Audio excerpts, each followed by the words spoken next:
Buksan ng iyong mga mata, gumising na at magsaya. Kalimutan na ang problema, tayo na't magpuri kay Jesus. Buksan ang iyong mga mata, Gumising na at magsaya. Kalimutan na ang problema. tayo na't magpuri sa Kanya.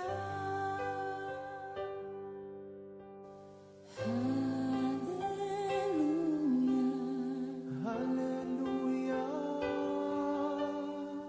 hallelujah, hallelujah, hallelujah, Hallelujah. hallelujah. Hallelujah.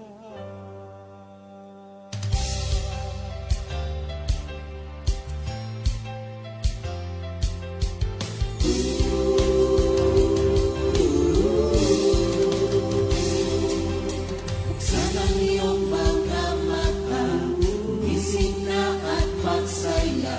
Kalimutan na ang problema, tayo na't magpuri kay Jesus.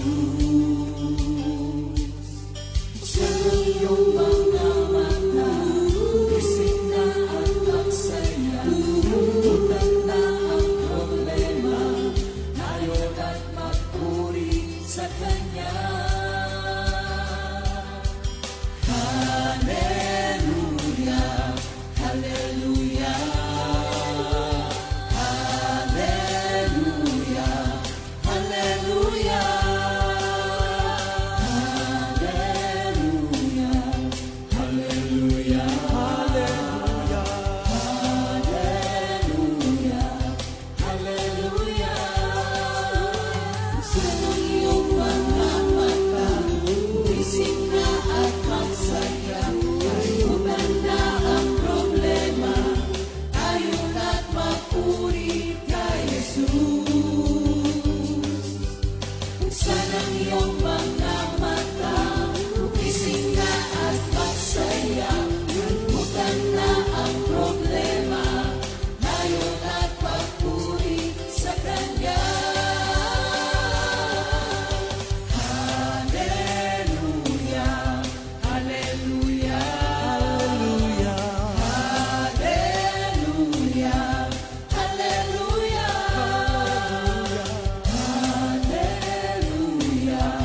hallelujah, hallelujah, hallelujah. Di ka iiwan, di ka pababayaan. Kumapit ka, umawit ka, at magpuri sa Kanya. Buksan ang iyong mga mata, gumising na at magsaya. Kalimutan na ang problema, tayo na't magpuri kay Jesus. Buksan ang iyong mga mata, gumising na at magsaya. Kalimutan na ang problema, tayo na't magpuri sa Kanya. Hallelujah, hallelujah, Hallelujah.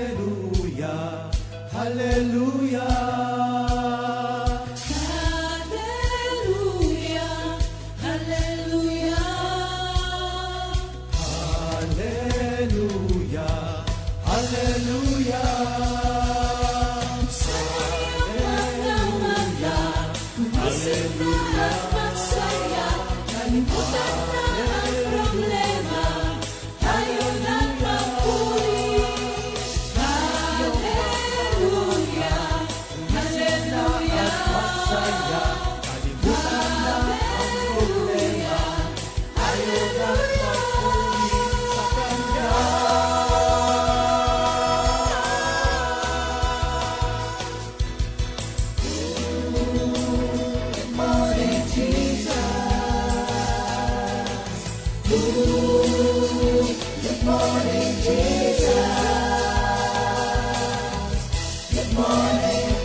Sa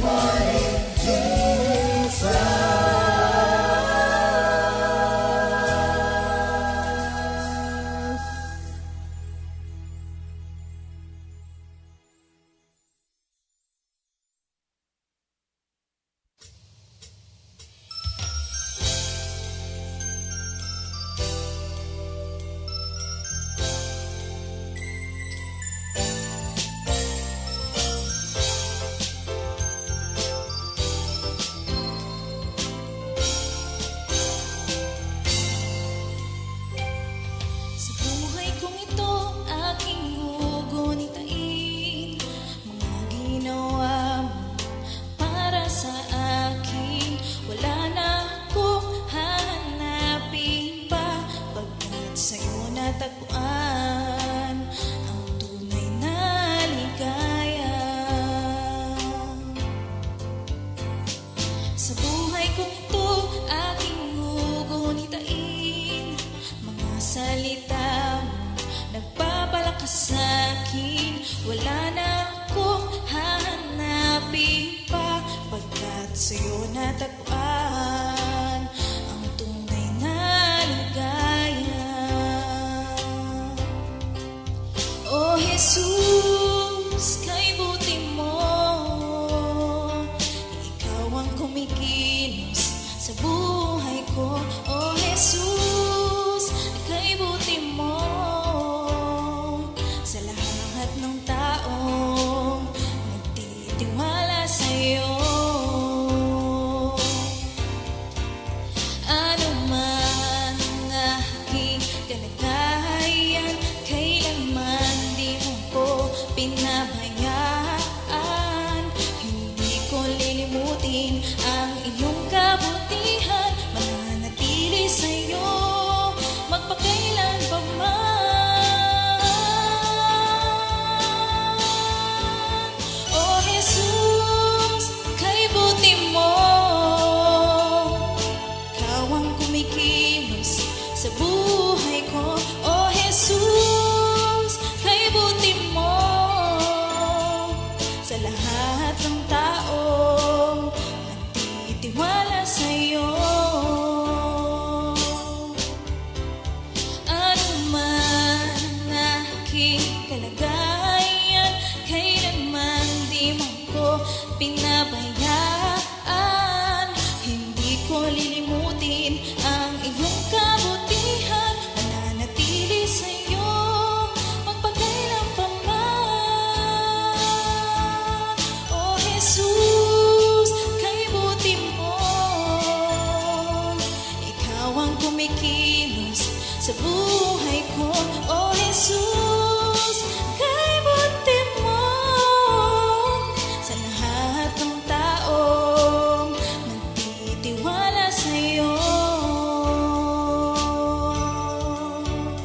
Sa lahat ng taong nagtitiwala sa'yo.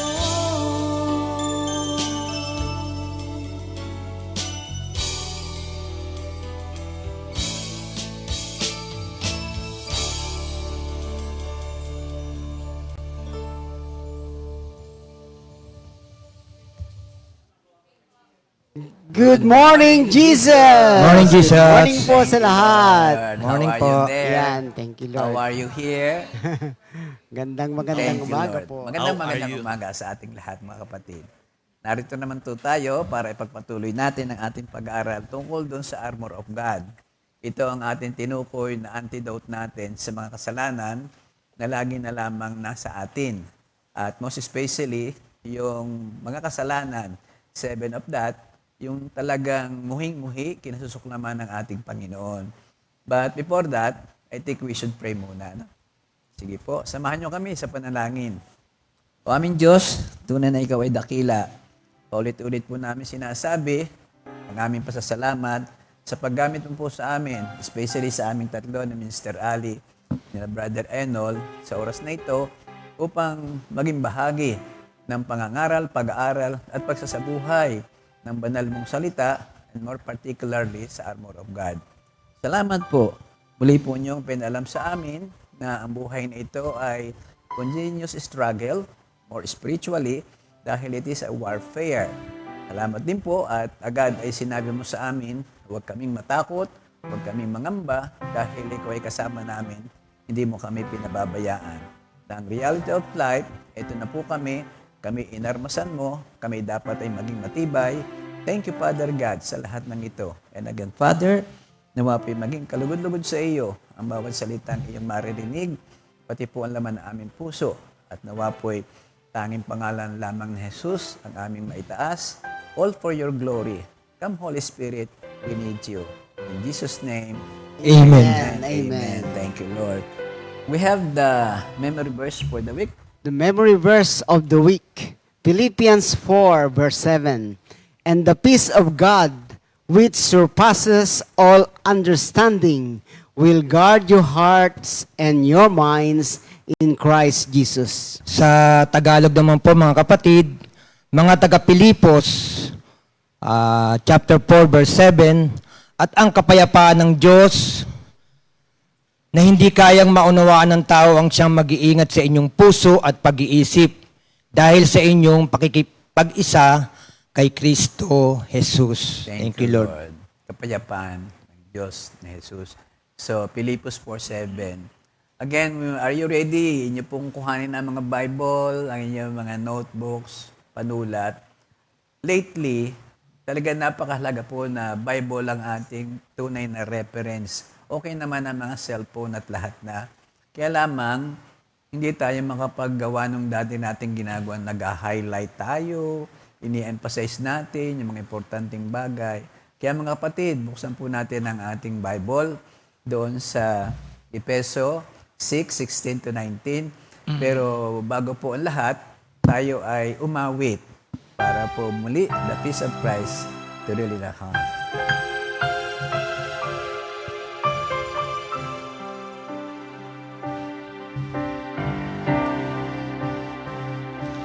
O Jesus, salamat sa iyong pagliligtas. Salamat sa iyong kabutihan, ang mabuting pastol ng aking buhay.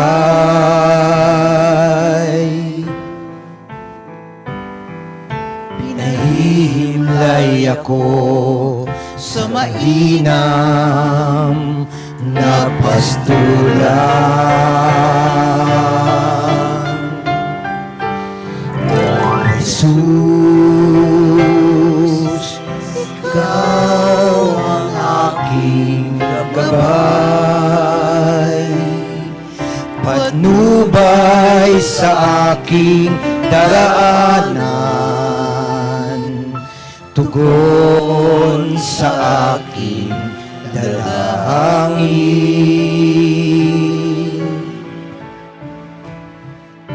Inaakay ako sa tahimik na batisan.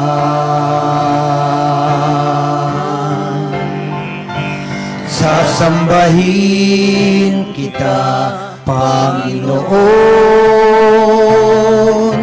papurit parangal para sa iyo lamang, kadakilaan mo'y ihahayag, pagkat amahi o lako ng mundo.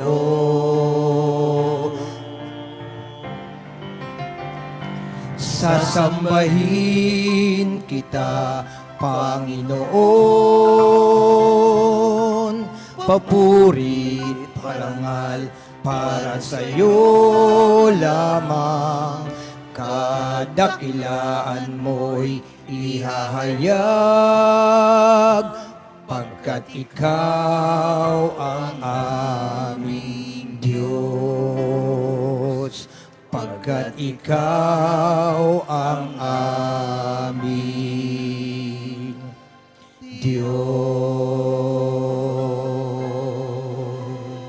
Thank you, Lord. Si Jesus, ang antithesis sa mga kasalanan. Si Jesus, ang ating dakilang pastol na gumagabay sa atin sa lahat ng oras.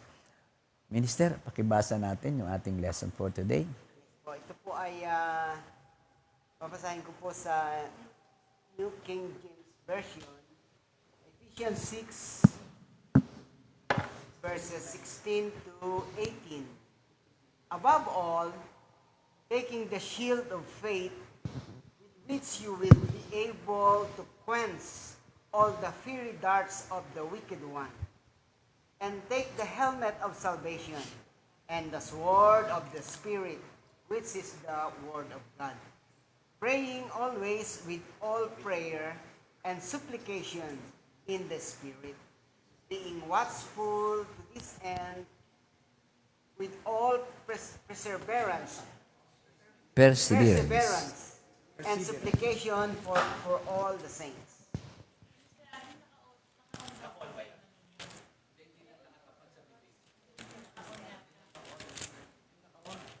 Purihin ang ating Diyos. Hallelujah. Yan. Sige po. So, thank you, Lord. Okay? Ulitin natin. Okay, ulitin po natin. Salamat sa Diyos. Sa New King James Version po ito. Ephesians 6, verses 16 to 18. Above all, taking the shield of faith, with which you will be able to quench all the fiery darts of the wicked one. Fiery darts of the wicked one. And take the helmet of salvation and the sword of the Spirit. The sword of the Spirit, which is the word of God. Praying always with all prayer and supplication in the Spirit, being watchful to this end with all perseverance and supplication for all the saints. Hallelujah. Another version. Finally, my brethren, be strong in the Lord and in the power of His might. Put on the whole armor of God, that you may be able to stand against the wiles of the devil. For we do not wrestle against flesh and blood, but against principalities, against powers, against the rulers of the darkness of this age, against spiritual host of wickedness in the heavenly places. Therefore, take up the whole armor of God, that we may be able to withstand in the evil day, and having done all, to stand. Stand therefore, having girded your waist with truths, having put on the breastplate of righteousness, and having shod your feet with the preparation of the gospel of peace. Above all, taking the shield of faith, with which you will be able to quench all the fiery darts of the wicked one, and take the helmet of salvation and the sword of the Spirit, which is the word of God. And 18, praying always with all prayers and supplication in the Spirit, being watchful to this end with all perseverance and supplication for all the saints. In Jesus' name, Amen. First of all, kung mapapansin po ninyo, New King James Version, ang aking binasa at sa Tagalog, iba't iba pa rin po ang sequence ng pagpipresent ng armor of God. Iba't iba po ang sequence for armor. It doesn't matter. It's just the same. It is complete. It is one whole set. Please take note also na itong armor of God, hindi rin sinabi na armors of God. May plural pala yung armor.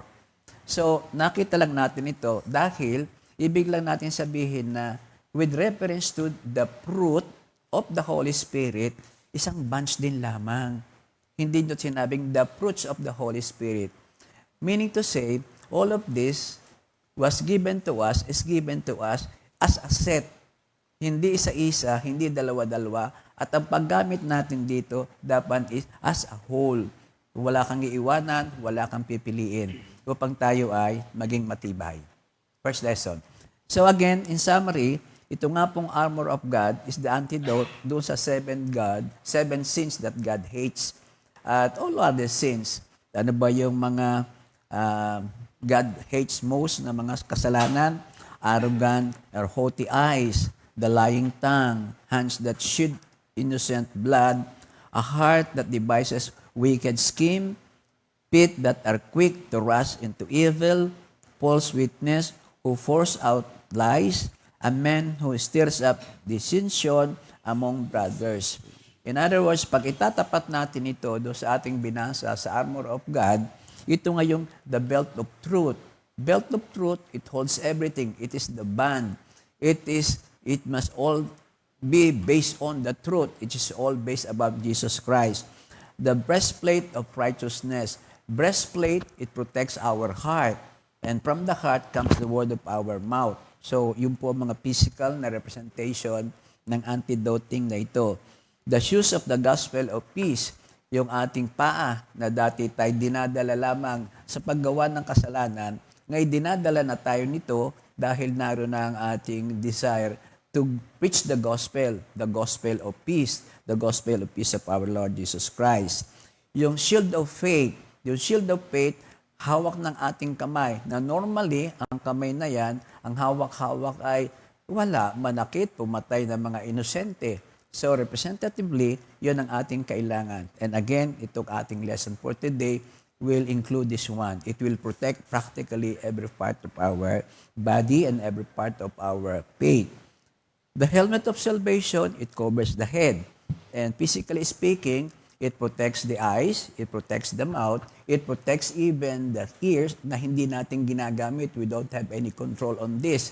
Yun ang na-mention ni Sister Cora in our last lesson. All he has to do is just tanggapin lang ng tanggapin ang mga narinig. And with that helmet, which is buo, only the breathing spell here, tsaka yung butas sa mata, yung kasing ordinary na sabi natin, pero ito lang ang nakakover, pero open ito. This time, we're speaking or talking about a helmet that is complete para po tayo fully protected. The sword of the Spirit, ito nga ang dating hawak-hawak ng kamay, manakit, pumatay. Pero ngayon, yung sword, yun na ngayon ang hawak-hawak ng buo nating katawan sa pamamagitan ng ating mga kamay. At lastly, at pray in the Spirit in all occasion. Ito ang magpuprotect sa atin upang sa halip na tayo maging divisor, marites, upang mawasak ang pagsasamahan. May pagpipray natin yung mga gumagawa niyan at tayo man ay protected para maiwasan yan. So, it will cover, iikot po sa gano'n ang ating pag-aaral. Last time around, nabanggit na po natin ang tungkol doon sa first two. Ang unang nabanggit natin ay tungkol doon sa unang ginagamit, isinusuot. Yung ating day-to-day na ginagawa, lalaki o babae, inuuna yung belt of truth. Na-discuss na po natin yan. Sumunod doon yung breastplate of righteousness. Nasa atin na ang kabanalan ng Diyos, huwag nating pababayaan. Kaya nga ito ang ating ipanlalaban sa tukso ng ating kaaway. For today, we'll be discussing 3 more. All these 5 actually comprises yung mga part ng armor of God that is defensive in nature.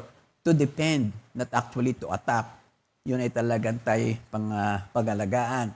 And without further ado, didiscusin ni Minister Ali mamaya yung kanyang shoes that is always on the go to preach the gospel, to preach the peace of God, to preach the good news. Mamaya din naman, yung another defensive armor, yun namang helmet of salvation. Protective din yan. And then lastly, on my end, ako'y na-inspired na doon ko ilagay naman doon sa shield of faith. Again, defensive armor of God. So, siguro puntahan na natin. At yung dalawang huling natitira, yun ang offensive. Yun ang sword, atake, of course, to defend din.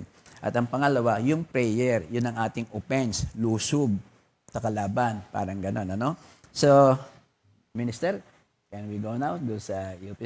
By the way, hindi naman incidental, talagang by the Spirit ito. Sa kanya po napapunta yon dahil isa po siya. Actually, lahat naman tayo. Ito yung sugod. Glory to God naman yan. No? Kahit saan ipadala, wala reklamo. As a matter of fact, saan ka ba assign ngayon, Minister? Ako po nangangarap na makapunta ng Bohol. Ba, nangangarap ka makapunta ng Bohol. Very good. So, Kasi hanggang wala pa ako doon, pangarap pa rin. oh, very good, very good, very good. Samahan ka ng iyong pangarap. Hallelujah. Hallelujah. So again, sige po mga kapatid, Minister Ali po, tungkol doon sa shoes na ating pag-usapan ngayon. Yan, thank you Lord. Doon po sa Efeso chapter 6 verse 15. Isuot ninyo ang sapatos na pagiging handa sa pangangaral ng magandang balita ng kapayapaan. And having shod your feet with the preparation of the gospel of peace. Yan, nakakatuwa po itong sapatos na ito. Kasi, actually, naging form of exercise ko yung pagtakbo. So, mahalaga talaga ang sapatos. Actually, ang pagtakbo ang pinaka matipid na exercise. You only need, 4 na S, shoes, socks, shorts, and shirt. 4 na S. Tapos takbo na. Walang snack. Wala, sa susunod na po yun. Pagkatapos na, may snacks. Yan. So thank you Lord, kasi, talagang, natutuwa ako nung binigay ni Lord sa akin itong part ng armor na ito. Nung pinag-aaralan ko po, ang suot ng mga sundalo ay boots. Di ba? Military boots. Kasi ito ay, again, protective. At dapat nga makaimbento na sila ngayon ng kahit maapakan mo yung mines, hindi ka na masasaktan. Kasi marami talagang pitfalls, landmines. Ayan. Ang natutuwa pa akong isa, nung sinusulat po ni San Pablo ito, siya ay nakakulong. Naka-chain siya. At sabi pa nga ng iba yung sundalo na where he is chained to, yun ang kanya naging inspirasyon. So ang nakikita ko dyan sa lahat ng sitwasyon, kayang-kaya ni Lord na ibukas yung ating mata para makita natin yung ginagawa ni Lord ng mga mensahe para sa atin. Imagine, gwardiya niya yun nakakulong siya at yun yung kanyang inspirasyon. Kasi full armor yung gwardiya niya Yun, kaya, yun. Ang kanyang modelo isang Roman soldier. Yan. Yung nga po, talagang may, pagka tayo laging nakaugnay kay Lord, laging may magandang sitwasyon tayong nakikita. Yun. So, ang text pong ito is part of a command. At ang sabi niya, we are to put on the shoes. And how is that to be done? Ang sabi ng ating talata ay sapatos ng pagiging handa sa pangangaral ng mabuting balita ng kapayapaan. So the gospel that brings peace. And if that peace brings the preparedness, then the way to get prepared is by soaking our minds and hearts in the gospel of Jesus Christ. So, yun po yung paghahanda. Talagang tontuwa ako dun sa term na ginagamit ni Pastor Alex, yung swimming in Torah. Yung naka-immerse ka doon sa salita ng Diyos. Yan. Yun yung paghahanda para kapag tayo nagkaroon na ng pagkakataon at meron naman lagi tayong pagkakataon na mag-share. Yan. At madali na nating i-share sa kanila dahil tayo ay babad sa salita ng Diyos. Yan, sa Isaiah 57 verse 4 po, ang nakalagay ay, o kay gandang pagmasdan sa mga kabundukan, ang sugong dumarating upang ipahayag ang kapayapaan at nagdadala ng magandang balita. Ipahahayag niya ang tagumpay at sasabihin, Zion, ang Diyos mo ay naghahari.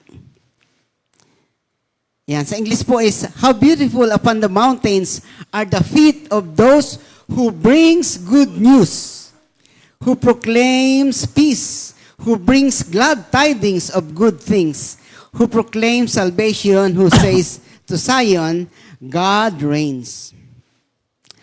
At kailan po ba tayo dapat magpahayag nito? Doon po sa 2 Timothy chapter 4 verse 2, ipangaral mo ang salita ng Diyos. Pagsikapan mong gawin iyan, napapanahon man o hindi. Himukin mo at pagsabihan ang mga tao at palakasin ang kanilang loob sa pamamagitan ng matiyagang pagtuturo. So, kung kailan, ang sabi dito, napapanahon man o hindi. Tapos saan? Saan tayo magpapahayag? Marcos 16:15. At sinabi ni Jesus sa kanila, humayo kayo sa buong mundo at ipangaral ang magandang balita sa lahat ng tao. So, malawak po ang scope ng ating dapat sharean ng magandang balita. At ang panahon is wala pong pinipiling panahon. Kahit na sa gabi, umaga, tayo ay may nararamdaman, maganda ang pangatawan, lahat po ng panahon, kailangan tayong mag-share ng good news. Yan. At ito nga po, yung antidote noong nasa Kawikaan 6:18. Mga paang ubod tulin sa landas ng kasamaan. So, yan po yung aking nakalap na mga, meron pa yung isa na nabasa ko. Sabi niya, if you are at peace with God, then you are enemies of the devil. At ganun din daw kapag kabaliktaran. If you are at peace with the devil, enemies ka ng Diyos. Kaya, we are always at peace with God. Kasi siya naman yung nagbigay sa atin ng peace of God. Binigyan niya tayo ng kanyang kapayapaan. At yun ang napakagandang baunin, saan man tayo mapunta, yung kapayapaan ng Diyos ay nasa atin. At ang maganda dito, ito ay nakakahawa. Nakakahawa ito. Kasi hindi nila tayo nakikitang nagpapanik. Naalala ko nga yung sunog dyan sa tabi lang natin. Wala naman ako nakita nagpanik sa amin Maraming yung nanonood. Pero I'm sure they are all praying na wag nang kumalat, na humina ang hangin kasi yun yung nagdadala ng apoy. At meron pa rin kapayapaan in times of trouble.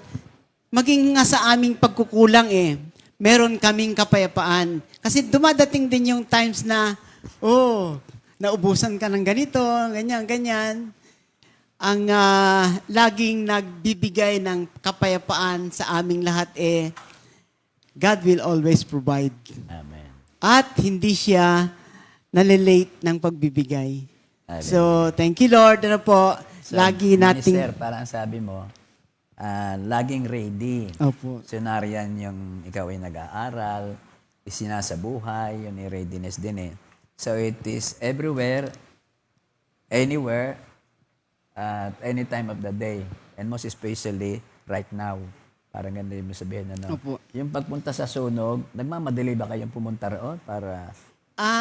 Pumunta po, medyo na-alarma kasi kailangan ma-assess yung sitwasyon. Kung ano yung next na move namin, kung kami maglilikas o hindi. So, upon arriving in the scene, nakita namin na malayo naman pala at saka marami ng bumbero, marami ng rescue. At nakapagdasal kayo. Pray na lang at hindi lang prayer yung mga manggagawa talagang pumunta doon at binuksan yung dapat buksan. makatulong man lang sa pag-apula ng Oo, apoy. That's the desire. Kaya- yung running. Sa sports yan, ano? Apo. Pagka tama ang suot mong sapatos sa iyong sports, para bang, stable ka, hindi ka ma-slide, hindi ka... Opo, marami na pong magagandang shoes ngayon, running shoes, with the latest technology.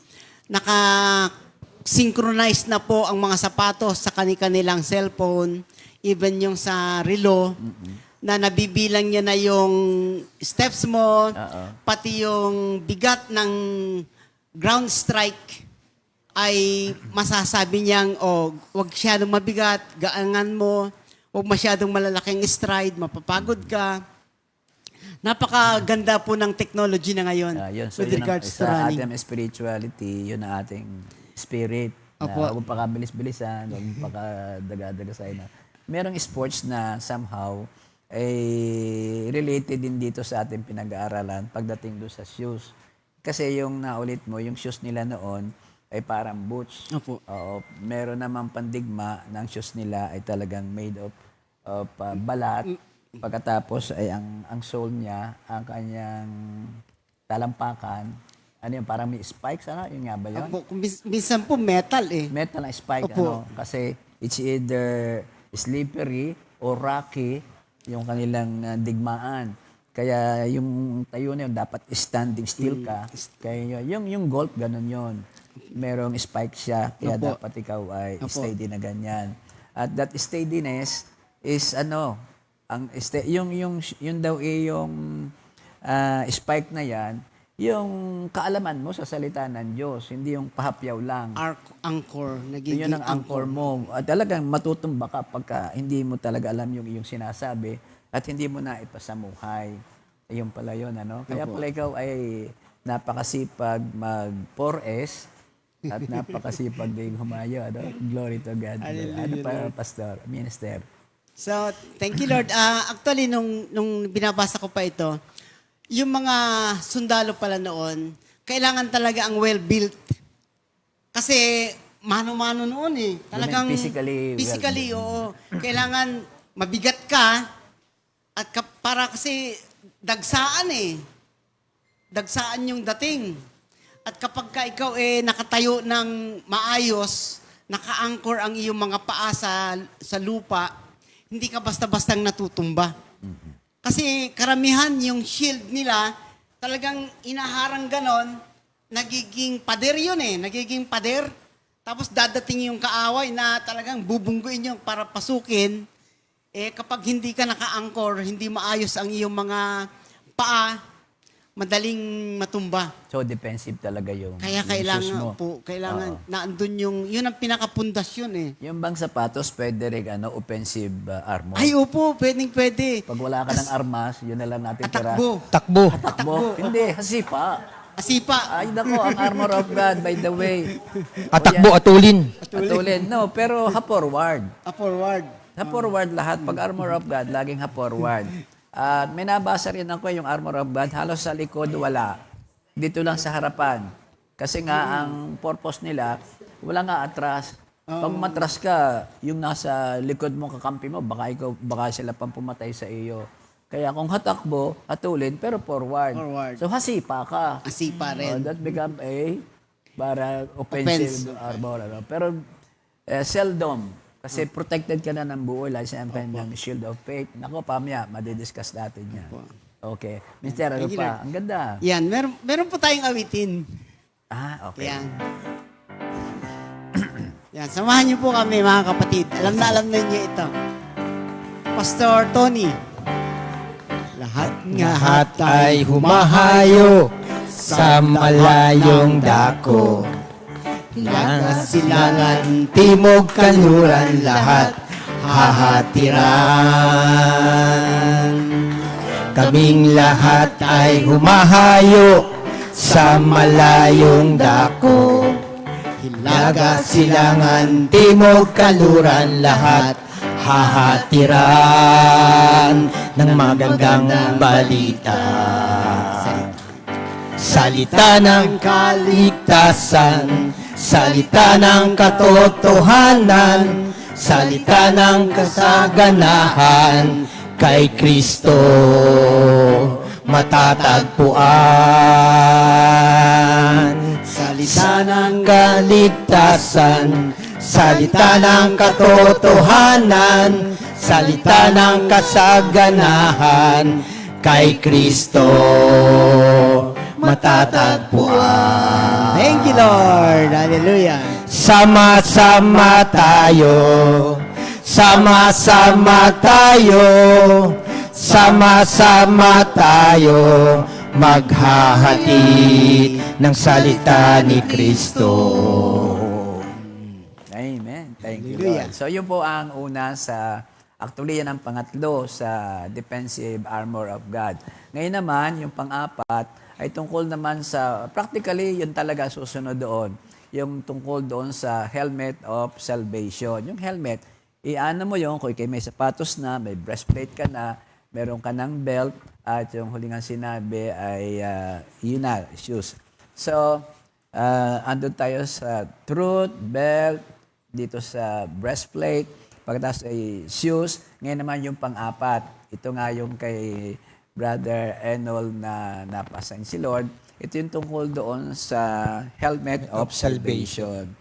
Good morning, Jesus. Good morning din sa ating lahat ng kapatiran. Sa mga laging nakasubaybay sa atin din. Binabati ko rin po yung Quezon City Fellowship kung saan doon ma-attend yung mga family ko. Thank you, Lord. Awit muna po ako. Brother Arnold.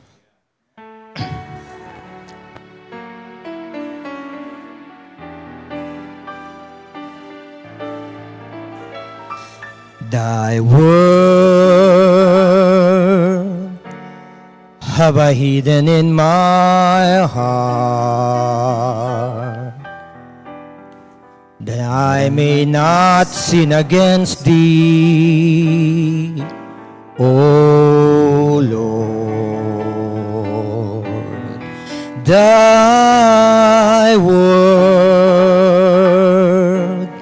have I hidden in my heart, that I may not sin against thee, O Lord. To do your will is my only desire. To delight in your word is always in my heart. Bring me back again the joy. Bring me back again the joy. Bring me back again the joy that comes from your salvation. Bring me back again the joy. Bring me back again the joy. Bring me back again the joy that comes from your salvation. Amen. Thank you, Lord. Una-una po, nagpupurit ng papasalamat po, okay, Lord, sa opportunity na makapag-share, makapag-turo ng, ito nga yung inassign nga sa akin ni Pastor JB, tungkol po dito sa whole armor of God. Ayon po dun sa, sa passage po na binasa natin, particularly dun sa verses 10 to 13. Nung binasa ko po ito, gano'n naman tayo pag nagbabasa tayo ng Bible, merong talaga nag-i-strike sa atin. Ang nag-strike nga po sa akin dito yung three main reasons bakit ipinasusuot sa atin itong whole armor of God. Unang-una po, nakita ko rito, sabi naman dito to be able to stand against the devil's evil tricks. Ganun po talaga yung mapaglabanan natin, yung mga ginagawang pandaraya, ginagawang panliling lang, na talagang trabaho lang naman talaga yun ng kaaway sa atin. Maraming mga panlilin lang, pandaraya ang ginagawa sa atin ng kaaway. Halimbawa na po, siguro yung, isa na yung siguro yung pagliban natin sa mga fellowship. Dati-rati talagang masipag tayo sa fellowship, pero talagang nandyan minsan ang kaaway. Pag hindi natin nabantayan, kaya mapapansin din natin, meron din tayo minsan mga kapatiran na dati masugid sa pagpunta sa fellowship, pero ngayon bakit matatanong natin bakit wala na. Marami pang halimbawa ng mga pandarayang ginagawa sa atin ng kaaway. Yung tayong mga Kristiyano, parang dating lagi tayong kawawa. Kasi, para bang ang Kristiyano, laging agabyado. Minsan tayo na yung nasaktan, tayo pa yung nagpapatawad. Kaya lang, ganun talaga ang God's principle eh. Yun ang katotohanan eh. Yung pagpapatawad eh. Mga pandaraya na, yun nga, kawawa tayo. Minsan nga, merong ang kapatiran na nabigyan ko ng payo dahil feeling niya, naargabyado siya, na-betray siya, kawawa siya. Kaya lang, siyempre, siya ang nakaranas nun eh. Tayo, kung bibigay natin, yung opinion lang natin, baka hindi niya matanggap. Kaya talaga, ang bibigay talaga natin is God's principle, which is the Word of God. Kaya masasabi natin minsan, maipapayo natin talaga sa Kanya, kahit ang feeling mo is kawawa ka, nandun pa rin talaga dapat yung pagpapatawad. Kaya feeling minsan natin na tayo na argabyado, bakit pa tayo magpapatawad? Yung mga ano yun, mga pandarayang ginagawa sa isipan natin ng kaaway. Pangalawa, ang pangalawang main reason bakit ipinasusuot sa atin ng whole armor of God is to be able us to resist the enemy's attacks. Marami kasing pag-atake, lalong-lalo na sa ating kaisipan, ang kaaway. Ito yung mapigilan at mahinto natin yung mga ginagawa ng mga kaaway to destroy God's creation, to destroy God's principle. Halimbawa na yung mga conflicts, yung mga hindi pagkakasundo-sundo, yan, gawa ng kaawayan. Kaya pilit na pinasusuot sa atin yung whole armor of God para madepensahan natin yung mga pinanghahawakan nating paniniwala, pinanghahawakan nating God's principle. Ano pa yung mga misang mga atake sa atin ng kaaway? Yung mga diseases, yung mga sickness, yan, yung mga pornography, isa pa rin yan. Yung mga false prophecy, yan pa mga ibang mga na ginagawa ng kaaway sa atin. Pero sabi nga rito, pagkasuot natin yung whole armor of God, meron tayong defensive weapon para hindi niya masway kung ano man yung pinanghahawakan natin, yung mga God's principle natin. At yung pangatlo nga, sabi rin ng Bible, so that we can still hold our ground.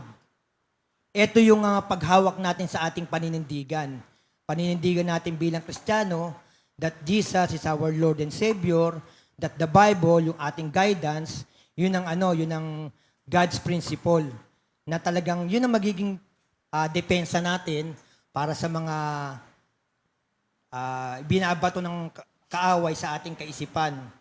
Kasi talagang kapag ka talaga nag-confess tayo na kay-Lord na tayo, na born again na tayo, parang declaration yun na kaaway na talaga natin ng ang devil talaga. Kaya magkakaroon talaga ng spiritual warfare talaga. Ang kaaway talagang hindi tayo titigilan yan. Pero kailangan tayo nakadepensa lang. Yun nga, kunin ko na rin yung na-share ni Minister Ali. Dito talaga sa GMJ, lalo pag nakaupo ka rito, hindi lang naman yung pinag-aralan mo ang ma-share mo. Meron ka rin talagang mapupulot dun sa mga kasama mo rito na pag-aaral. Ang nakuha ko sa kanya kanina, sabi niya rito, nung nakakulong araw si Paul, nakita siguro niya yung Roman soldier na nagbabantay sa kanya, kaya nakagamit siya ng mga metaphor. Kasi metaphor lang naman to, itong breastplate of righteousness, shield of faith, itong shoes, the readiness to preach the gospel, helmet of salvation, sword of the word of God. Sword of the word of God. Oo. Sword of the Spirit. The word of God. Napansin ko rin dito na sa 6 na to, parang ang dating sa akin, yung sword lang ang ang parang for offensive. Tapos yung the rest, pero tuturo din naman sa atin ni Pastor JB tungkol dito. Tapos parang yung 5, yung the rest, parang for defensive purposes na. Yun nga, napansin ko nga rito yung yung katulad ng breastplate nung minsan na-discuss ni Pastor JB. Yung breastplate kasi, harap lang naman ang meron eh. Wala yung likod. Harap lang. Kasi katulad nga niya, hindi naman tayo tatakbong paatras. Tatakbo tayong palusong, palusob. Kaya ang napoprotektahan talaga, yung harap natin, hindi mahalaga yung likod kasi hindi tayo tatakbo. Ganon din yung shoes na binabanggit natin kanina, na laging pasulong. Ngayon, punta na ako dito sa helmet of salvation. Ito ang nabigay sa akin. Ang nakuha ko yung nakuha ko yung Greek word ng salvation. Sabi rito, ang Greek word niya is soteria. Ang English meaning niya is deliverance. Kaya pwede rin palang helmet of salvation, helmet of deliverance. Dapat we must bear in mind that tayo mga Kristiyano, saved na tayo. Delivered na tayo. Delivered na tayo dahil dun sa sakripisyong ginawa ni Jesus Christ sa atin, yung pagpapapako niya sa krus, delivered na tayo, protected na tayo. Now, kaya meron din ako nakuha na 4 na bagay, 4 things to believe when we doubt our salvation. Mga bagay na dapat nating paniwalaan kapag nagkakaroon tayo ng alinlangan sa ating salvation. Una, yung idea ng election. Na pag-aralan na natin yata ito, alam ko si Teria na turo na nito, itong idea ng election. Pero sabi sa Romans 8:29, sabi dito, sapagkat sa mulat-mula pa'y alam na ng Diyos kung sino ang sa Kanya. Ang mga ito'y itinalaga niyang maging tulad ng Kanyang anak at sa gayon, naging panganay natin siya. Pinili na tayo ng Diyos. Elected niya tayo, sabi nga rin sa John 15:16, you did not choose me, I chose you and appointed you to bear much fruit. Ramdam naman natin itong mga kapatid. Kasi tayo, yun nga, di ba, ultimo yung mga anak natin na gagamit. Talagang pinili tayo ng Diyos talagang para mamunga. May kanta yata dito eh. Parang yung ulo. Yun. Nung una pa man, minahal na tayo ng Diyos. Nung una pa man, pinili na tayo ng Diyos. Huwag mangamba, umaalangan pa. Tapat ang Diyos sa Kanyang pangako. Thank you, Lord. Praise Sabi the ron, Lord. huwag mag-alinlangan.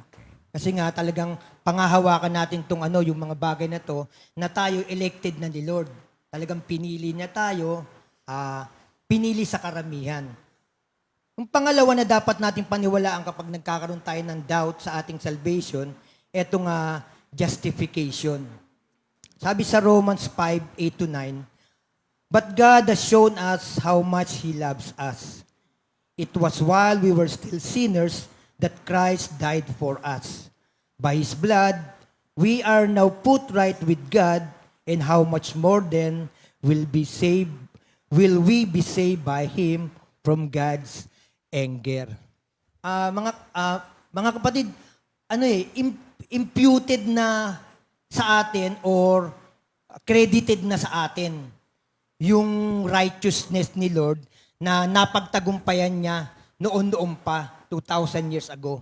Kaya kung meron tayong nagagawang mga pagkakamali, meron tayong nagagawang hindi alam natin na hindi nalulugod si Lord, hindi nakikita ni Lord yun. Kasi ang nakikita niya, yung righteousness ni Jesus Christ. Kaya sa madaling salita, meron na tayong right standing with God. Yun yung justification. Pangatlo, yung regeneration. As we put the helmet of salvation.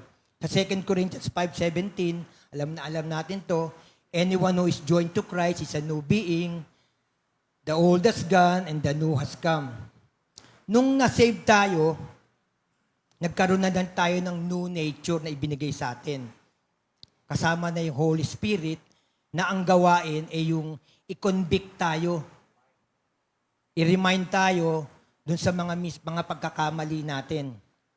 Na nakuha ko nga rito yung senior nga ni Pastor Alex last fellowship. Kasi talaga tayo mga Kristiyano, yung even the slightest hint ng conviction talagang pagka na-Lord ka na, mararamdaman mo yun eh. Ito nga sinishare ni Pastor Alex na yung na-out of line siya. Pero siguro sa iba wala lang yun. Pero sa ating mga Kristiyano, napakalakas ng conviction natin kasi nasa atin na yung Holy Spirit. Pumasok tuloy sa isip ko yung sword of the Spirit. Kasi double-edged yun eh. Siguro yung isa ron para sa atin, kapag nakaagawa tayo ng hindi nakakalugod kay Lord, siguro yun yung conviction. At panguli, yung reconciliation. Sa Colossians 1:21-22, sabi rito, dati kayo'y malayo sa Diyos at naging kaaway niya dahil sa inyong kasamaan. Ngunit dahil sa kamatayan ni Kristo, ginawa niya kayo mga kaibigan upang makaharap sa Kanya ng walang kapintasan, banal, at walang batik.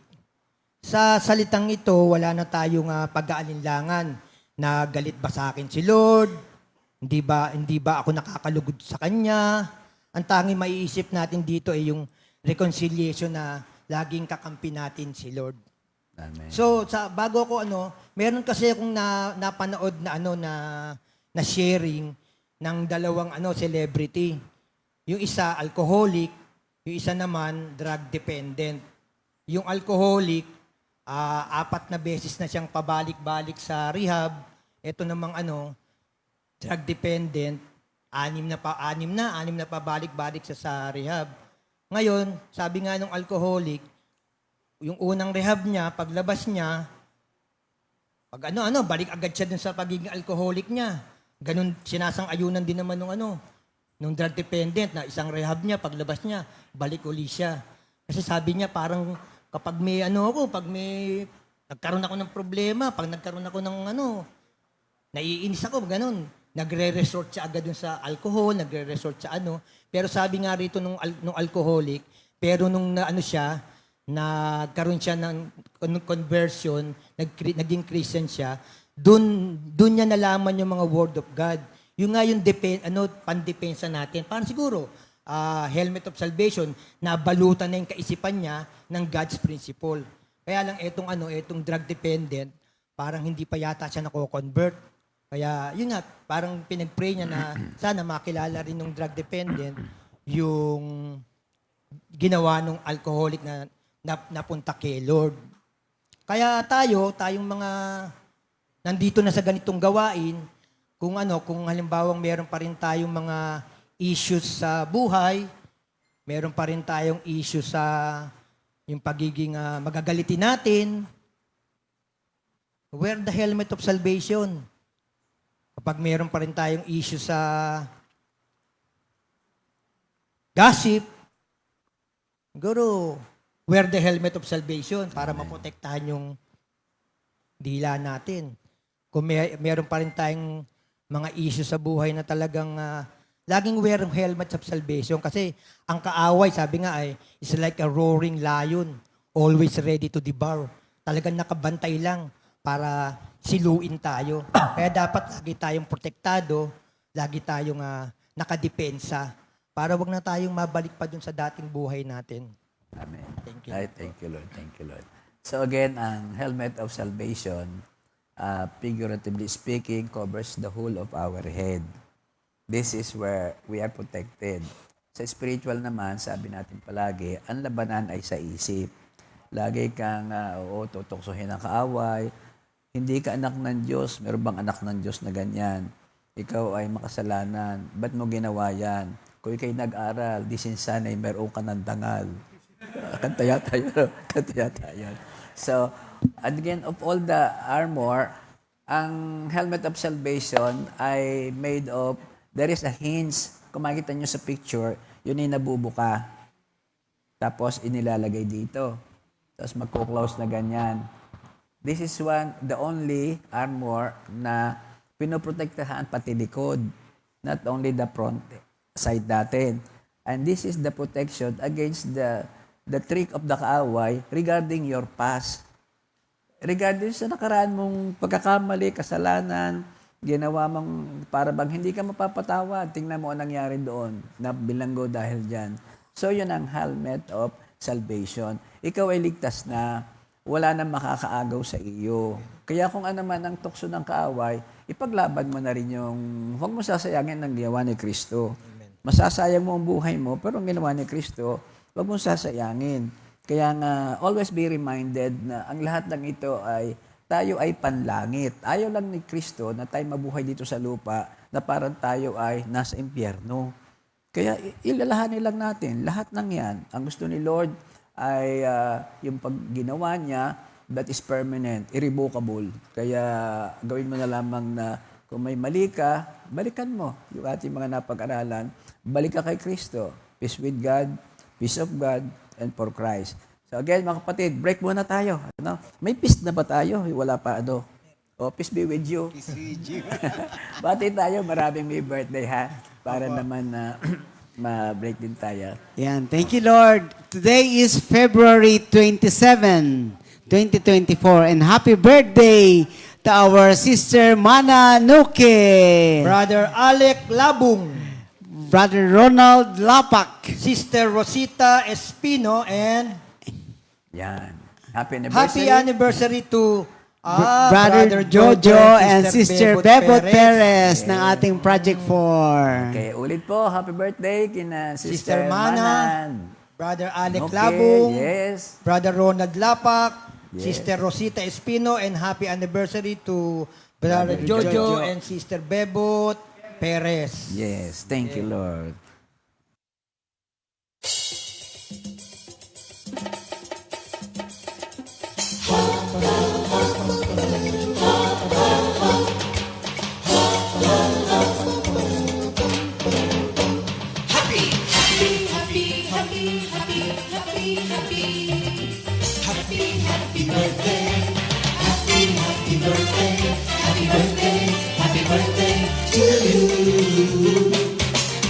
Happy anniversary, happy anniversary, happy, happy, happy anniversary.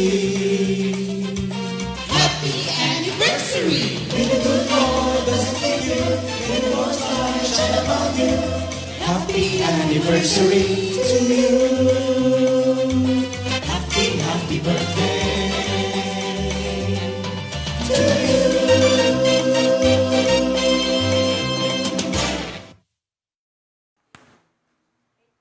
Birthday mga kapatid. Happy And happy birthday to anniversary. us. Thank you, Lord. Nagtuloy-tuloy na tayo mga kapatid. Ating pupuntahan naman ngayon yung ikalima, yung tungkol doon sa Shield of Faith. Pero bago ang lahat, may sinasabi sa akin si Minister Ali kanina nung nagbe-break tayo. Bakit daw pag tayo nagpapabless o nagbi-bless, bakit daw ulo ang ating iniaabot o ulo ang ating hinahawakan? May bahagi din yan sa ating salvation, ano? Yung ibig ko sabihin ay ikaw ay ligtas na and believe. At ang Diyos ay patuloy kang i-bless. Magandang point mo yun, Minister, kaya naulit ko. So as I was saying, ating pong panlimang armor ay yung tinatawag nating shield of faith. Yung shield of faith. Ano ba itong shield of faith? Of course, faith, pananampalataya, pananalig sa ating Diyos, sa lahat niyang ginawa, at yung nasa lahat ng bagay na nasa atin na tayo ligtas na and everything. Pero siguro tulad ng ginawa natin kanina, i-describe nga natin kung ano ba yung faith na ito. Kung baga sa ano ano bang hitsura ng faith na ating pinag-uusapan o ng shield na ating pinag-uusapan? Siguro familiar kayo doon sa shield ni Captain America. Amen, no? Ayun, diba? Bilog siya, no? Pero maliit lang siya. Buckler ay round na metal. May nakalagay dito na A. Ayun. Si Darna ba ay may shield? Ha? Wala. Yung kanya nilululon, hindi ba yun? Bato, hindi shield. Bato na ba? Okay. Agimat niya. Agimat yun. Pagdating dito sa ating pinag-usapang shield, ating imagine lamang kung ano ito as described doon sa mga ginagamit nga noong mga Roman soldiers doon. Ano? So ito daw hindi ordinary, ito yung malaki. Kumbaga sa ito halos sa isang pinto na. Ang size nito ay 2.5 feet. So cover na cover ka na. Ito. Malaki-laki pa dito ng konti sa lamesang ito. And then ang kanyang taas ay 4 feet. So kung kaming tatlo rito ay may hawak na shield at pinagdikit-dikit namin, Pader na baka lang ang makikita na lamang sa amin ay hindi, siguro ay ulo naman, ay 4 feet lang yun eh. Ano bang height mo, Minister? 5 flat po. 5 flat? So may isa pang pie na nakalutang. Ikaw naman, Minister. Height, Oo. 5'3 po. 5'3". So isang lapat, pati itong baba mo siguro kita pa doon. Ako, gusto niyo itanong kung anong height ko? Tandera na. 9'2"? 6'2" lang. 62 inches. Kala ko po, kala ko nahinto. Hindi na ito. Tama ka rin, tama ka rin. 62 inches is composed of 5 feet times 12 is 60. Plus 2 inches, 62 inches. Ay, lang. Pinaayos ko lang ang aking dibdib. So, tayong lahat ay lutang naman ng ating mga mukha. So, defensive pa rin. Pero pagka talaga masidhi na labanan, ka-crouch tayo na ganyan, yun talagang covering everything. So, yun ang description itong ating shield na pinag-uusapan. So, ano ba ang yari nito? Ano ba ang yari nito? Ang yari nito ay, accordingly, ito ay yari sa kahoy na pinili, yung hindi magwa-warp na ganyan, hindi magbe-break, tapos ay babalatan ng balat, leather. Pagkatapos, isi-sealed ng metal all around. Kapag ganon. And each time, it is tempered. Alam ba natin na tempered yung ating mga ginagamit dito ng mga kahoy? They were tempered. Binabad na, pinatibay na. At each time na naroon sila sa labanan, ito pala isinusok, yung soak to the Word of God, isinusok doon sa tubig. Isinusok sa tubig para mabasa, kubunat, at doon sa talagang sa battleground. Kung naman ang dumating sa iyo, tutusok yan, pero hindi lalagpas kasi makunat. Another thing, yung mga tutusok diyan, ito actually yung mga, kuminsan may apoy, flaming.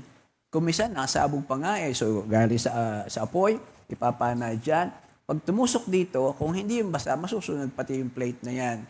Yan pala ang picture of what we are talking. By the way, paano ba yun? Doon, nakapanood na ba kayo mga epic war, yung mga old war noong mga Israel na yan, mga nalusob, no? They are so napakatindi ng mga kaaway. Before the attack, pupunta na yung isa doon nakakabayo, mine-measure. Pagkatapos papana.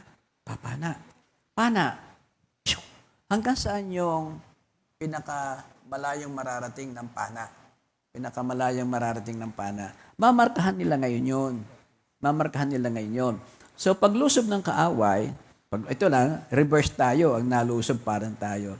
Pag dumating na doon sa demarcation line na yon, doon ngayon, uulan ng palaso para marami ang tatamaan. So, in the process, yun namang observant doon sa likod, nasa tower, sisigaw yan. Sasabihin niya na darts on rain.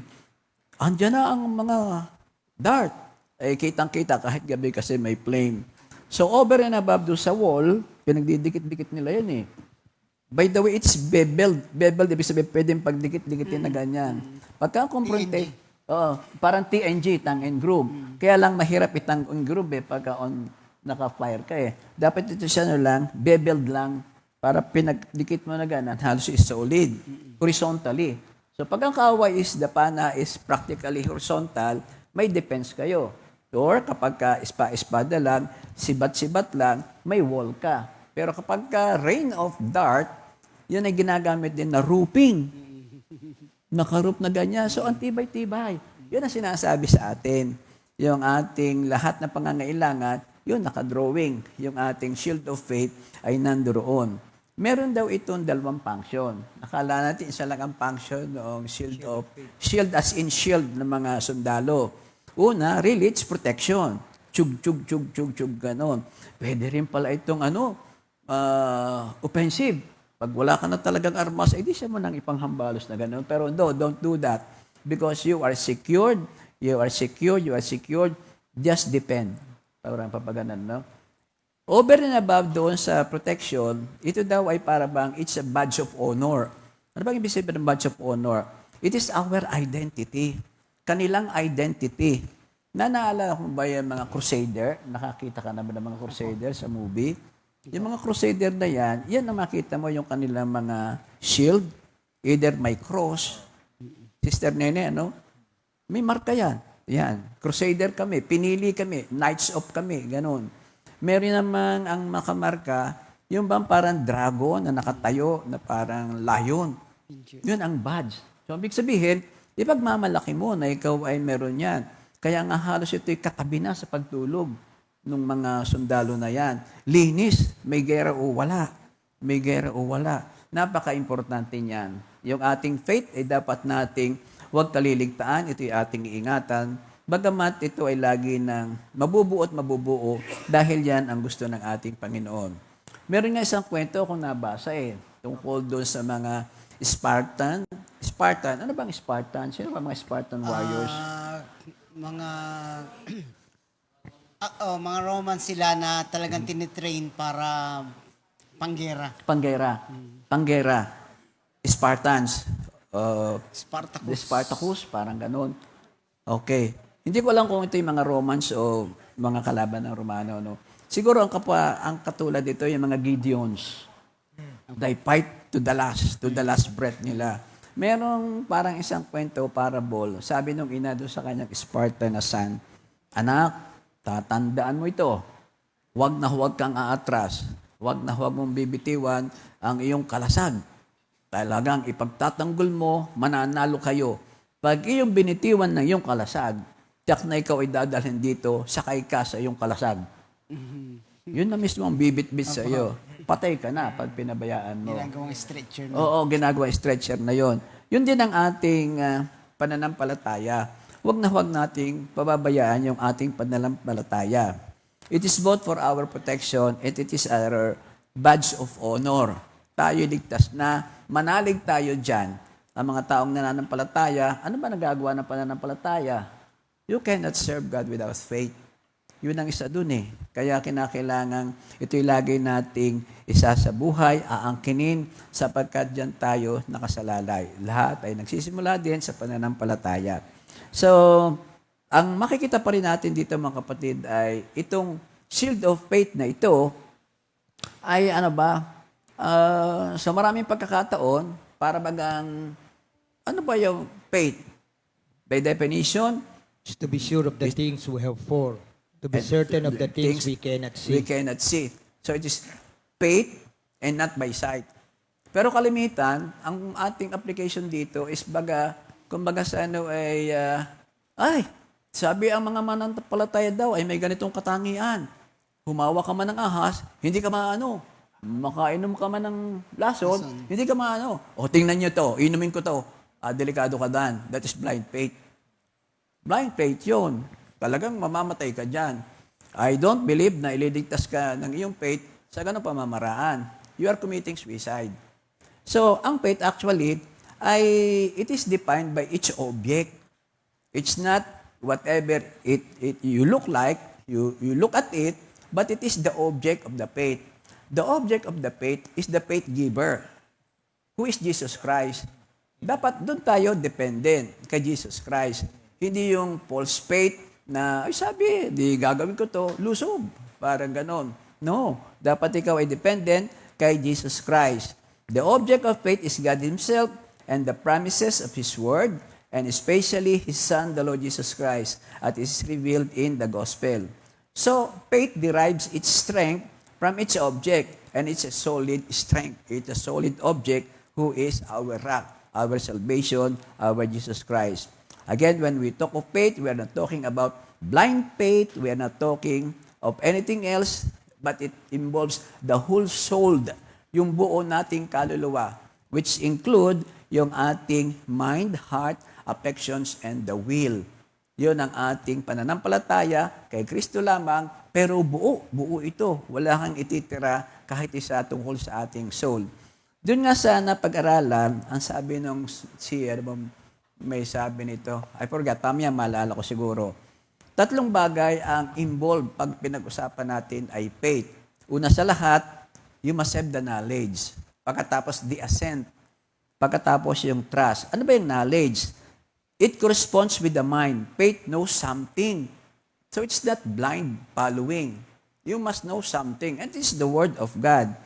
Faith relies on the sure foundation of the Word of God. And faith knows His Word. Relies on this Word, believe this Word. You know it, you believe it, and you have proven it correct. Kaya nga ikaw ay buong-buo ang iyong pananalig sa pananampalatayang yan. Ang pangalawa, there is an assent. Meron kang pagsang-ayon. Hindi yung ayaw mo kasi imposible yan. Pero dapat ikaw merong pagsang-ayon. Yan ang assent. A-S-S-E-N-T. That means that with our hearts, we agree with it. With our hearts, we accept it, we welcome it, we receive it. Yun ang faith.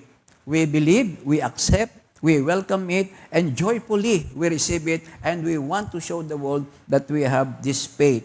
Then pagkatapos na yun, there is trust. Again, knowledge, assent, and then trust. This is the act of the will by which we rely, we really entrust ourselves to God's truth. Only to God's truth. If it is not God's truth, then do not do it. It's not faith. You are just showing that ikaw ay si Superman. Yun ang warning sa atin. So all of this involve faith. Faith involves the mind, the heart, and will, knowing, believing, and trusting in God's Word. The shield of faith, we exercise the shield of faith, or take up the shield of faith, when we respond with our whole souls to the truth of the Scriptures.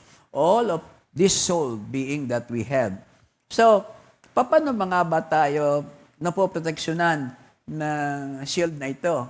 Ano ba ang nakikita natin o na-experience na natin ang pananampalatayang ito, tayo ay proteksyonan. Una sa lahat, ang sabi dito ay, in the same way in which the shield protected the Roman soldiers' entire bodies, so we can also say that the shield of faith protects the whole person of the Christian. The whole person. The body, the soul.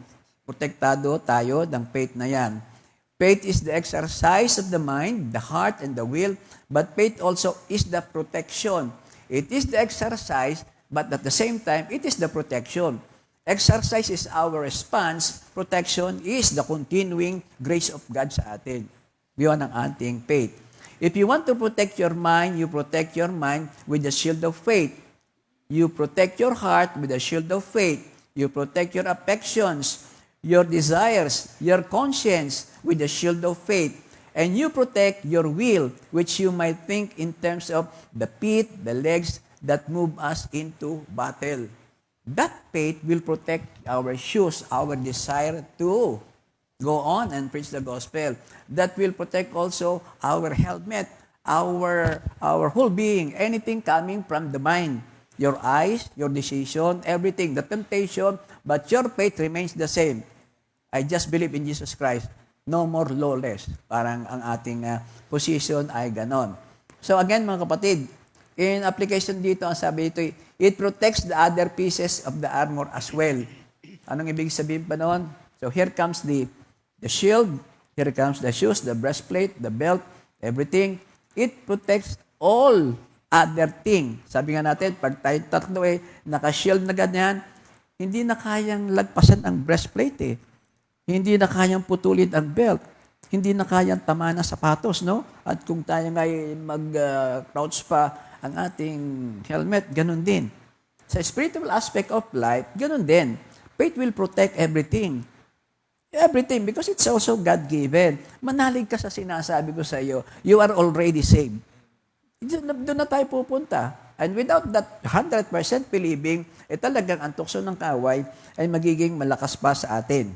So, the belt of truth is protected by faith. You will not be a holy Christian without faith.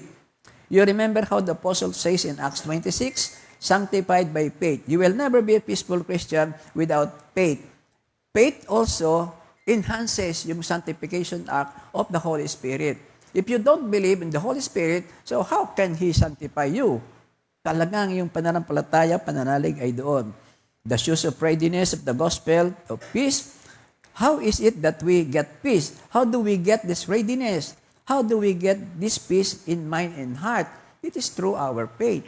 Hindi dapat magmali yung ating pananampalataya.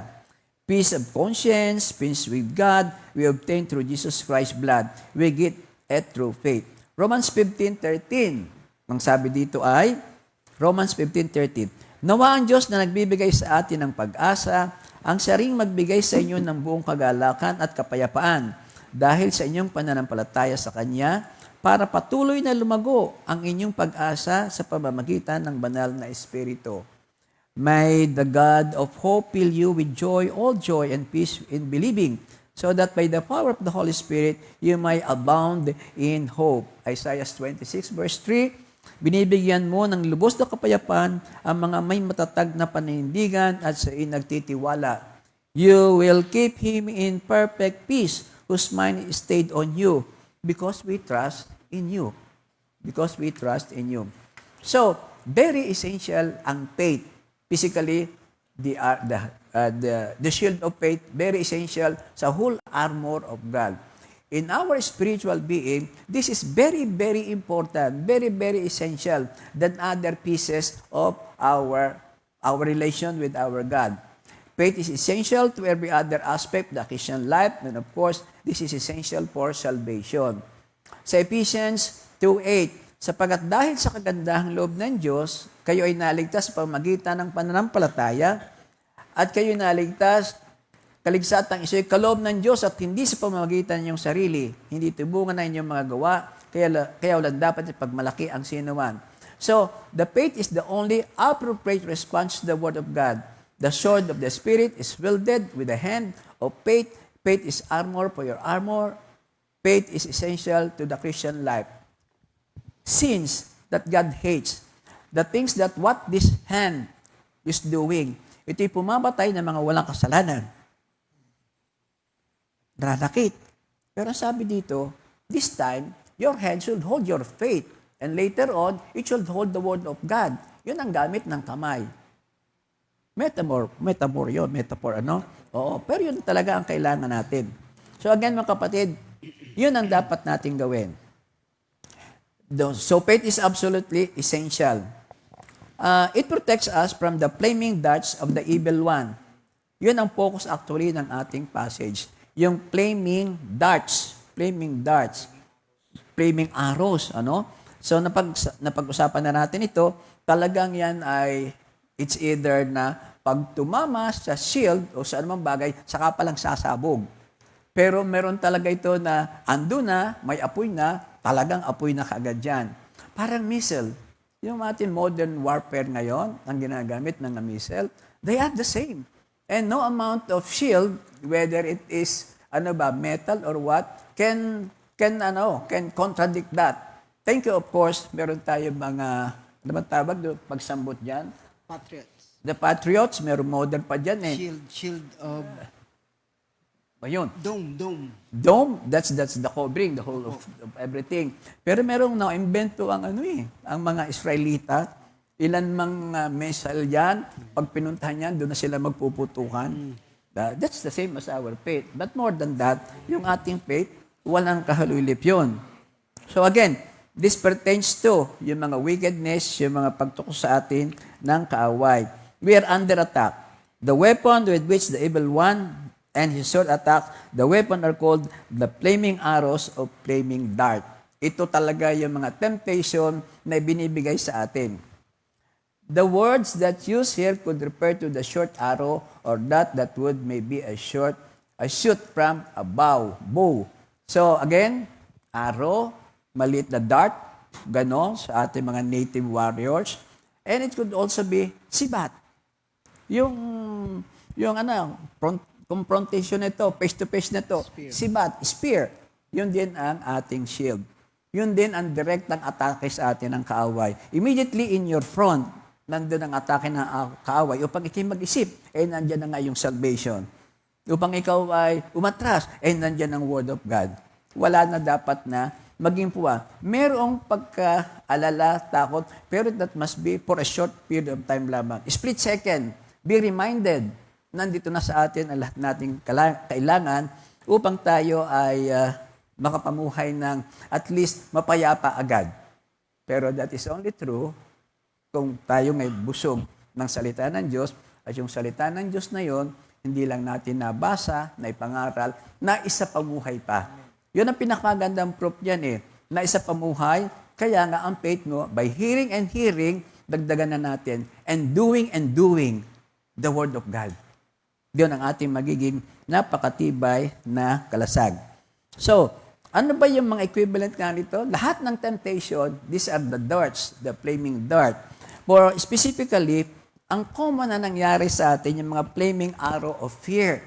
Yung takot. Fear of the unknown, fear of whatever na hindi pa naman dumarating, circumstances. Sharing lang mga kapatid, bagamat ang oras ay, ang sabi ay bilis-bilisan muna. Tatlo naman tayo, bahala na kayong maghati-hati dyan. Tatlo naman yan. Fear of something. Matagal-tagal na naman, ako'y takot managinip. Sinishare ko kay Sister Cora, Sister Cora, bakit ang panaginip ko? Lagi tayo namamasyal sa mall, naroon tayo sa isang lugar, bakit ako'y lagi mong iniiwanan? Diba? Naku, diba? Di pagkakausap mo espiritista, ay magdasal kayo. Baka kung anong mangyari kay Sister Cora. So, hirap akong huminga. Sabi, bangungot na daw yun So, share ka sa iyong mananampalataya. Sister Cora, ba't baragi ganang panaginip ko? Sa totoo lang, ako'y lagi mong iniiwanan sa mall. Hinahanap kita para sa pagbabayad. Hindi kita makita. May bayar lang po. Yun ang baragi sinasabi. Hindi, may kanyang hinahanap na kanya, ay nasa kanyang pambayad. Well, anyway, kidding aside, sabi sa akin, Sister Cora, alam mo ang ginagawa ko? Ako'y nananaginip din ng ganyan. Glory to God, hindi kay Sister Cora. Ang sabi niya, ako'y nasigaw na lang. In Jesus' name! Gising ka, nananaginip ka, tulog ka, isa isip mo yon. Ano man mangyari? Isigaw ba? In Jesus' name! Nagising ako? Wala na ngayon nagtutukso sa akin sa panaginip. That's the power of our faith in the name of Jesus. Yun ang po mga kapatid ng isang application na talagang ibig kong ulit-ulitin. Gawin po natin yon at maging ikaw ay gising o hindi, ay napaka-makapangyarihan. The blood of Jesus Christ, the Holy Cross, these are the wonderful but powerful name, asset na ginawa sa atin ng ating Panginoon. So yung mga circumstances na ganyan, ang ating kinatatakutan. Ito pa yung ating, ikaw minister, ano yung kinatatakutan? Beforehand. Hindi ko po maabot yung mga Hindi ko lang po maabot yung mga matataas. Yung po kinatatakutan ko. Seryoso ko, tanong sa'yo. Hindi po yung takot din ako sa height. Ako rin. Matataas na lugar. Ako rin. Yung matataas na lugar. Teka. Ang Lord naman na may-ari ng oras. Speaking of height, para ipagmalaki nyo na, thank you Lord, ito ang aking height. May namamaril. Namamaril ng ibon sa Cuenca, Batangas. True to life. Walang nabaril. Ang ginawa yung baong sardinas, kinakain, saka tinapay. Nag-upo sila doon sa maraming puno, ganyan. Biglang-bigla, nakaputok ang baril ng isa. Dito tumama sa may ulunan. Hairline. Biro mo kung ikaw ay naging 5'2". Ay, dito ka tatamaan. Kaya lahat ng, kung ano man kayo, thank you, Lord. Lahat, thank you, Lord tayo. Oh, kidding aside, kidding aside. Oh, Yung pala pong shield of faith ang ating first line of defense. first line Kasi of siya yung defense. nandyan. Oo, tama yon. So, yung mga fear natin, fear of death. Fear of death, talagang maraming matatakot dyan. Pero sabi ni Pablo, to live is Christ, to die is gain. Kasi magaganap ang pangako ng Diyos, buong kaganapan, pag dumating na yung crossing the bridge. At yung mananatili sa lupa, ay wala. Baka mananatili ang iyong mga pagtitis, paghihirap. Let God. Yun nga lang, ang sabi nga ay, ganong gustong haba ng buhay ang gusto mo, huwag mong pakakahabaan. Baka dumating ang Lord, maiwan kang mag-isa rito. Kidding aside, sabi nung isang birthday celebrant namin, aming inatinan, ang prayer ko'y humaba ang iyong buhay hanggat gusto mo. Ang ganda rin na panalangin na yan, no? Meron kasi naiinis na. So, these are the fears sa ating buhay. Hindi pa dumarating ganon. Ako'y tumantuwa doon sa fear of old age. Ikaw ba ilang taon na, Minister? 66 na po. 66. Brother? 61 po. 61, okay.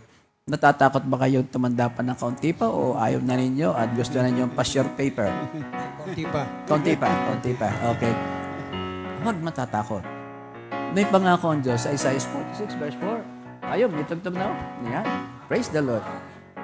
Iingatan ko kayo hanggang sa pumuti ang inyong buhok at kayo'y tumanda. Amen. Ako ang inyong Diyos, iingatan ko kayo hanggang sa pumuti ang inyong buhok at kayo'y tumanda. Kayo'y nilikha ko, kaya tungkulin ko na kayo'y iligtas at tulungan.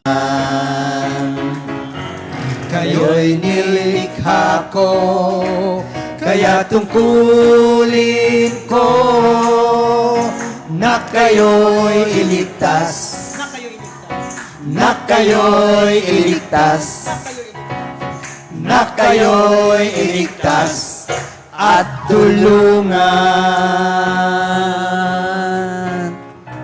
In conclusion, 5 minutes.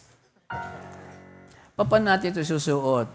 Sabi doon sa first na napag-usapan natin, put on the shield of faith. By put on, ilagay mo na, i-fix mo na, bago mangyari ang lahat. Pero doon sa shield, at saka doon sa sword, ang sabi doon ay, take it. Ibig sabihin, huwag mo nang bibitawhan, hawak mo na yon. Yan ang pagkakaiba ng dalawa. Fix it, fix it, fix it, fix it. Pero ang faith, saka yung sword, ay huwag mong bibitiwan. Hawak-hawak mo palagi yan. So, yun ang ating mga nakita rito. Ang isa pa ay, paano ba ito? Paano ba talaga mapapatibay natin yung ating shield of faith or our faith? Of course, yung definition sa Romans 10:17, faith comes from hearing and hearing by the words of God. So, keep on reading, keep on hearing, and everything. The word of Christ, meaning, yung nasa gospel, nothing but the truth. Yung lamang kanyang katotohanan na pag-uusapan. Pagkatapos noon, it will not stop from there. You must pray for the interceding power of our Lord Jesus Christ. Ando na siya, nag-intercede para sa atin. Huwag mong kalilimutan kasi siya ang object of our faith. Baka faith, pero faith on me. Hindi yon. Lagi nang may prayer tayo sa ating Panginoong Hesukristo. Pagkatapos niyan, fix your hearts on unseen eternal realities. Lagi kang, ano ba ang big picture? Papunta tayo doon tayo pupunta. Yon ang ating isa pang pag-uukulan ng pansin. And number 4, dapat nating malaman na this faith locks shields with fellow soldiers. Naulit ko kanina. Yan ay kapag intense na ang lusob. Sabi sa'yo, wall, pagdidikit-dikitin yung ating shield na yan. Yes. Para walang makakasingit. Wala na. Ligtas na tayo doon. Raining of darts, pati dito bububungan. Application sa ating buhay, spiritual, kailangan natin ang bawat isa. Ang faith natin, talagang maliliit eh. Pero pag pinagsama-sama ang maliliit na pananampalatayang yan, may kaligtasan sa bawat tukso na ating mararanasan. So again, we need each other. We need the church. We cannot do it alone. Our family is not enough at home. Huh. Tapos, isama ang pamilya sa bigger church. Mahirap paghiwa-hiwalin pa nga naman yun eh. Salamat sa mga message sa atin ng ating leadership. Huwag tayong mag-atubil, huwag tayong manghina. Kasi part yan ng tukso sa atin. You believe that this is the powerful word of God, not you. So again, let's try again yung ating family. Let's try again. At hindi darating ang kanyang pagbabalik na hindi magaganap ang kanyang kalooban. Ang panglima, again, look to Jesus, the great object of our faith. Lagi nang nakatuon sa krus kay Jesus Christ. Natutuwa ko doon sa isang quotation ni Spurgeon. Sabi niya, tama lang, kailangan mo ang hope, ang love, ang peace, ang joy, faith, and everything.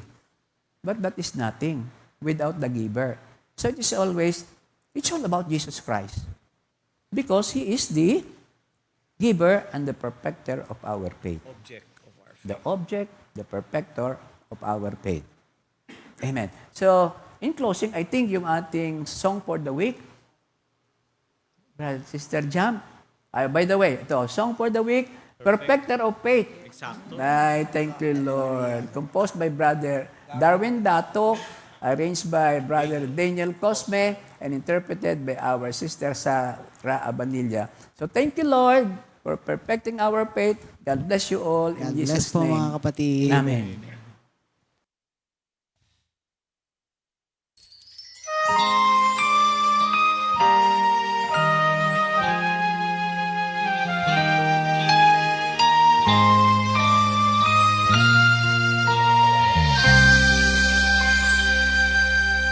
There was a man destined to save the world, dwelt with the sinners, bound to be a protector.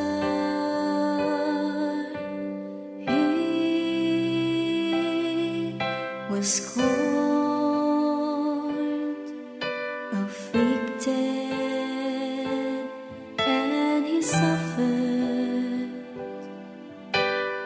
He have surmounted, fulfilled what was written. The Son of Man, the Son of God, sent down from the highest to face all odds, to see the fall, embrace His fate. All prophecies were done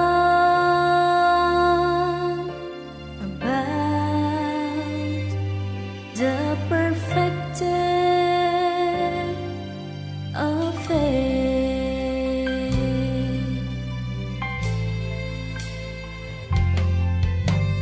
He is our God,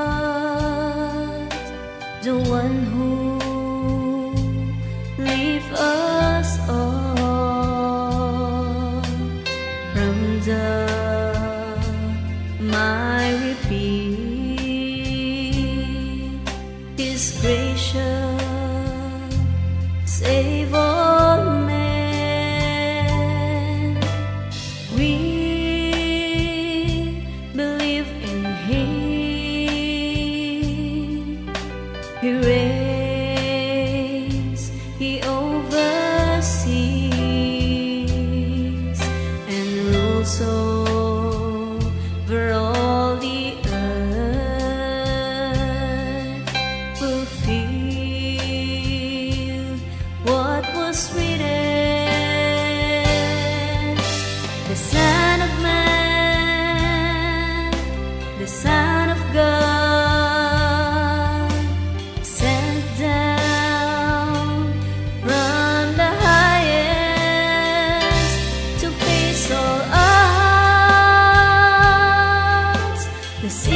fall, embrace His faith. All prophecies were done about the perfected of faith.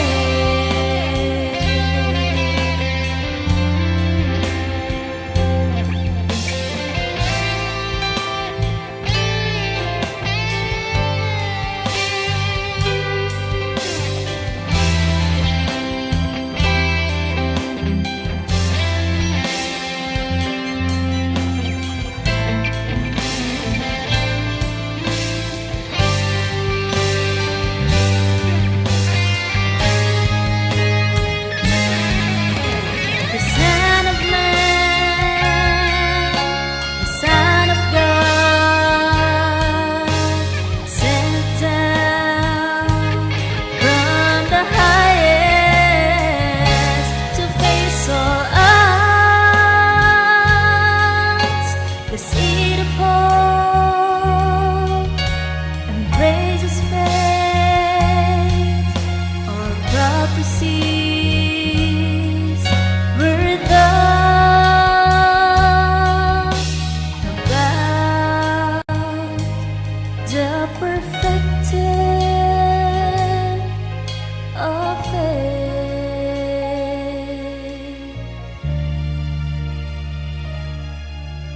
About the perfected of faith.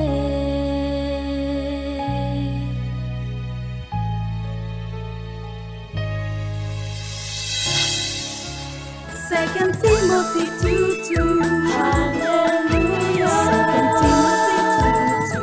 Praise the Lord. Second Timothy 2:2. You and me, let us proclaim the gospel. Second Timothy 2:2. Hallelujah. Second Timothy 2:2.